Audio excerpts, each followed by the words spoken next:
네, 화제가 되고 있는 수도권 소식을 집중적으로 살펴보는 이슈 포커스 시간입니다. 오늘 문기혁 기자와 함께하겠습니다. 자, 문기혁 기자 어서 오세요. 네, 안녕하세요. 오늘 미세먼지 문제 고등어 논란 좀 준비하셨다 그러는데 어떤 최근에 내용입니까? 좀 떠들썩했었죠. 미세먼지의 주범이 고등어냐 아니냐 이 얘기를 준비를 해왔는데요. 이 시작이 지난달 23일자 환경부의 보도자료였습니다. 당시 보도자료에서 문제가 됐던 내용이 미세먼지가 가장 많이 발생하는 그 요리로 고등어 구이가 지목된 부분인데요. 당시 그 보도자료에 있던 내용을 그대로 읽어드리면 밀폐된 실험주택의 주방에서 재료 종류별로 오염물질 발생량을 조사한 결과 고등어 구이를 할 때 미세먼지의 농도가 세제곱미터당 2290 마이크로그램을 기록, 가장 높은 것으로 나타났다. 이 부분인데요. 이 발표 이후 이 국민생선으로 불렸던 고등어가 한순간에 미세먼지의 주범으로 오해를 받게 됐습니다. 네, 지금 고등어 구울 때 미세먼지 농도가 세제곱미터당 2290 마이크로그램이라고 그랬잖아요. 이거 일반 시민들은 잘 모르겠어요. 어떤 내용입니까? 일반적으로 저희가 미세먼지 주의보를 내리는 기준이 세제곱미터당 90 마이크로그램인데요. 그럼 몇 배입니까 이게? 거의 한 25배가 조금 넘는 수치인데요. 그러니까 이렇게 그 미세먼지 주의보의 경우는 뭐 그 질환자 호흡기 질환자나 아니면 노약자 같은 경우는 실외 외출을 자제를 해야 될 정도로 좀 주의가 요구되는 수준인데 이런 그 수준의 25배가 넘는 수준의 미세먼지가 발생할 정도로 좀 많이 발생한다는 얘기였습니다. 그래요. 하여튼 고등어가 하여튼 논란이 되는데 환경부에서 이 문제에 관련해서 발표를 했었죠? 네, 그게 지난달 23일이었고요. 그래요? 이후에 6일자에 또 해명을 설명 자료를 통해 해명을 했는데요. 정확히 딱 2주가 지난 시점에서 해명 자료를 들고 나왔습니다. 그래서 2주간이라는 거는 그동안에 좀 여러 가지 논란이 있었기 때문에 2주 뒤에 해명 자료를 발표했다고 그렇게 봐야 되는 거죠? 맞습니다. 그래서 당시에 보도자료 해명한 내용을 보면은 이 당시에 보도자료의 취지 자체는 이 요리를 할 때 이 환기의 중요성을 알리기 위한 취지였다라고 설명을 했고요. 그리고 고등어가 미세먼지의 주범이라는 것은 오해가 있는 측면이다라고 설명을 했습니다. 그래요. 지금까지 말씀하신 내용을 우리가 정리해 보면요. 고등어를 구울 때는 미세먼지가 많이 발생하는 건 사실이다. 하지만 환기만 잘하면 아무 문제가 없다 이거 아닙니까?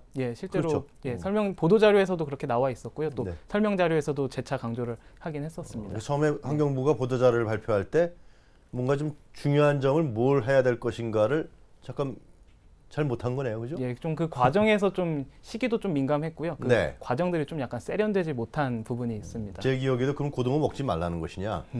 그리고 어민들은 또 난리가 나고 그랬던 걸로 기억이 상인들도 나요. 상인들도 그렇고요. 불만이 생길 수밖에 없고요. 그래서 아까 저도 말씀을 드리긴 했는데 이게 사실 시기의 문제였습니다. 5월부터 좀 미세먼지가 이 눈에 띌 정도로 문제점이 보였죠. 이렇게 육안으로 볼 정도로 서울 시내가 뿌열 정도로 미세먼지가 상당히 문제가 불거졌었는데 이렇게 좀 민감한 상황에서 미세먼지의 원인이 도대체 뭐냐? 중국이냐 아니면은 우리나라의 자체적인 문제냐 이런 궁금증들이 계속해서 나온 상황이었고요.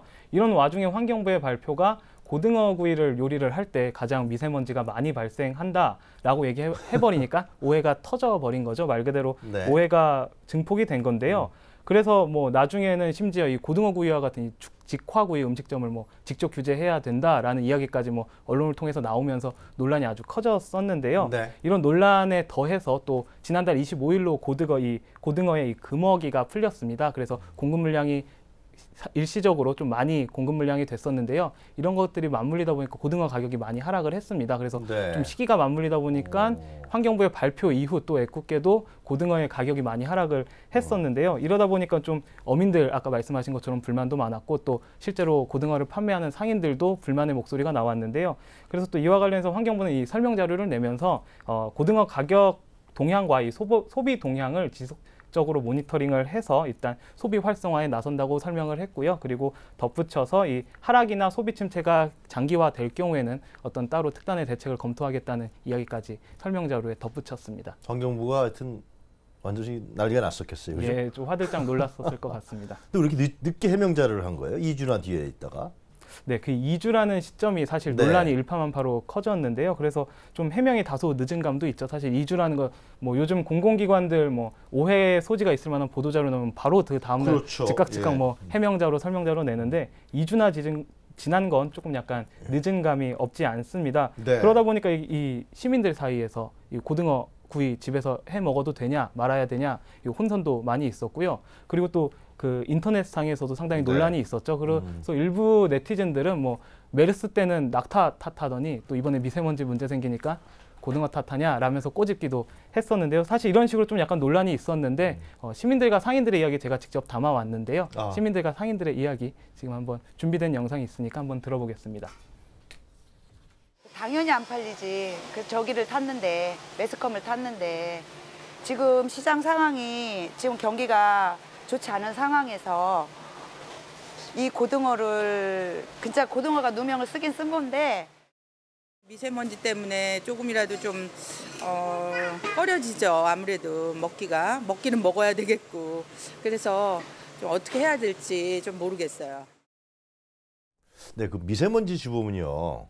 고등어는 환기만 잘하면 되는 것이고, 그죠? 네, 뭐 우리 시민들이 그건 맛있게 먹으면 되는 거고요. 네. 어민들과 상인들은 열심히 팔면 되는 거고. 네. 실제로 경유차라든가 또 중국에서 오는 먼지라든가 또 여러 가지 환경 문제. 뭐 최근에 화력 발전소 이런 부분들이 주범 아니에요, 그죠? 예, 사실 뭐 이런 부분들 뭐 좀 약간 논란은 있는데 아직까지도 정확하게 이 주범에 대해서 뭐 정부라든지 어떤 확실한 얘기가 나온 게 아니어서 사실 혼란이 있던 와중에 이 논란이 커진 건데요. 뭐 사실 고등어 때문에 미세먼지가 발생한다는 건 사실 좀 말이 앞뒤도 안 맞고 좀 과장된 측면이 있죠. 네, 하여튼 하나의 환경부의 해프닝이었다. 이렇게 정리할 수 있겠네요. 그렇게 정리할 수 있겠습니다. 네.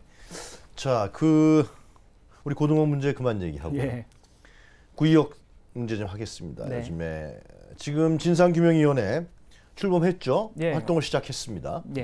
진전이 있습니까?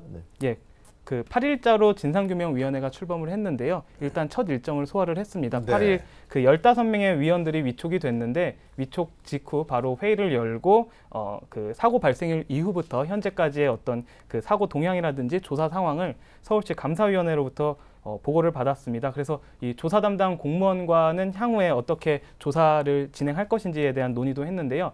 위원회는 앞으로 매주 화요일에 이렇게 정례 회의를 열고 뭐 조사 과정도 보고받고 또 추가 조사 상황도 논의를 이어가게 됩니다. 이 추가 현장 조사가 필요하다고 판단이 될 경우에는 조사 담당 공무원과 실제로 현장에 나가서 현장 조사도 병행할 계획입니다. 조사는 언제쯤 마무리돼요? 한 몇 달 걸립니까? 어떻게 됩니까?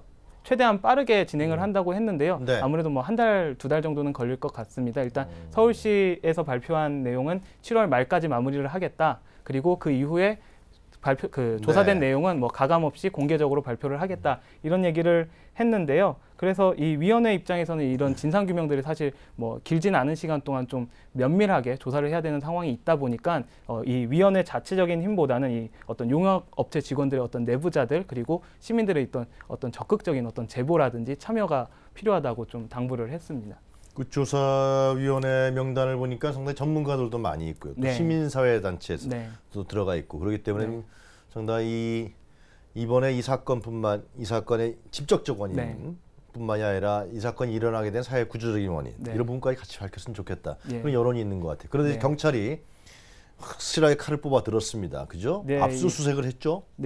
뭐 최근에 이 메트로 플러스 마피아 해서 뭐 메피아라고까지 불리기도 할 정도로 이런 그 메트로와 어떤 하청 업체들 간의 이 유착 관계에 대한 이야기가 수면 위로 오른 상태인데요. 그래서 경찰이 9일 압수수색을 통해서 본격적인 수사를 진행하기 시작했습니다. 이 그 은성 PSD 그러니까 이번에 사고가 난 그 정비 기사의 그 소속 업체인데요. 이게 2011년도에 설립된 업체입니다. 2011년도에 11년이요. 설립된 업체인데 당시 임직원이 125명이었다고 합니다. 근데 그 가운데 90명이 서울 메트로 출신인 것으로 밝혀졌다고 합니다. 그리고 이 2011년도에 이 은성 PSD와 서울 메트로가 이 위탁 계약을 맺었는데 이 협약서에 상당히 좀 재미있는 뭐 재미있다고 표현하기가 좀 그렇긴 합니다만 좀 약간 상식적으로 말이 안 되는 그런 좀 어이가 없는 내용들이 협약서에 함께 담겨 있었는데요. 이 뭐 서울 메트로의 전출 직원은 정규직으로 고용하고 우선 배치해야 한다 이런 얘기를 또 못 박아놨고요. 실제로 입사 후에도 이 서울 메트로 출신 직원들은 뭐 대우라든지 아니면 뭐 임금이라든지 이런 복지라든지 이런 부분에서 뭐 이번에 사고를 당한 이 비정규직 근로자보다는 훨씬 나은 대우를 받고 있는 것으로 경찰 조사 결과 드러났습니다. 네, 여러 가지 하여튼 문제가 드러나겠네요. 이번 기회에 메피아라는 건 뭡니까? 메트로 플러스 마피아라고 해서 뭐 메피아라고 부르고 있습니다. 그래서 흔히 얘기하는 우리 관피아 같은 것도 그런 걸 들 수 있는 거 아니겠습니까? 맞습니다. 메피아를 척결하고 이 근본적인 문제가 해결돼야 할 것 같은데요. 또 이렇게 수사와 진상 규명이 진행되는 상황에서 사고로 사망한 우리 안타까운 19살의 김모 씨 오늘 발인이 엄수됐죠. 예, 그래서 9일 그 연결식이 진행이 됐는데요. 네, 9일 이번 사고로 사망한 19살 우리 청년인데 12일 만에 사고 발생 12일 만에 좀 뒤늦게 네. 뭐 유족과 뭐 협의 장례 절차도 협의를 하고 하다 보니까 12일 만에 이 장례식장에서 9일 건국대병원 장례식장에서 이 연결식이 엄수가 됐습니다. 이 장례 절차는 유족의 뜻에 따라서 서울메트로가 부담을 해서 진행이 됐고요. 그리고 이와 함께 서울메트로가 이번 그 추모 공간을 그리고 이번 사고의 기억들을 보존을 할 예정이라고 밝혔는데요. 그 사고가 난 승강장 안전문 근처에 이 사고 개요라든지 아니면 이렇게 추모 내용을 담은 위령의 표지를 설치하기로 했고요. 네. 그리고 사고 지점에 지금 현재도 있는데요. 이런 뭐 추모 물품이라든지 아니면 뭐 추모 메시지 같은 것들도 그래요. 서울시가 따로 관리 보존한다고 밝혔습니다. 네, 그 발인 날 그 어머님이 응구차를 가는데 완전 주저앉아서 우셨다고 네, 보도가 나와 있던데요. 네, 맞습니다. 너무나 안타까운 일입니다. 이런 네. 일이 다시는 발생해서는 안 될 것 같아요. 네, 자, 문기혁 맞습니다. 기자 수고했습니다. 네, 고맙습니다. 네, 구의역 사고, 서울 메트로의 1차적인 책임이 물론 큽니다만 사회에 만연되어 있는 이 비정규직 차별 문제 그리고 관례적으로 횡행되어 있는 관피아의 메커니즘, 결국 이러한 부도덕한 사회 구조를 어떻게 척결해내는 건가, 이것이 앞으로의 과제가 될 것으로 보입니다.